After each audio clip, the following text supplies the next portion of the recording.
Vision movie makers బ్యానర్పై సాయి సుధాకర్ కొమ్మలపాటి నిర్మాతగా రూపొందిన చిత్రం సుమతి శతకం ట్రైలర్ లాంచ్ తిరుపతిలో ఘనంగా జరిగింది.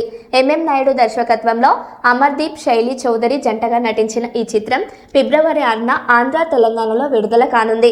పక్కా కామెడీ ఫ్యామిలీ ఎంటర్టైన్గా ప్రేక్షకులను అలరించబోతుందని చిత్ర బృందం తెలిపింది. ట్రైలర్కు విద్యార్థుల నుంచి మంచి స్పందన లభించింది.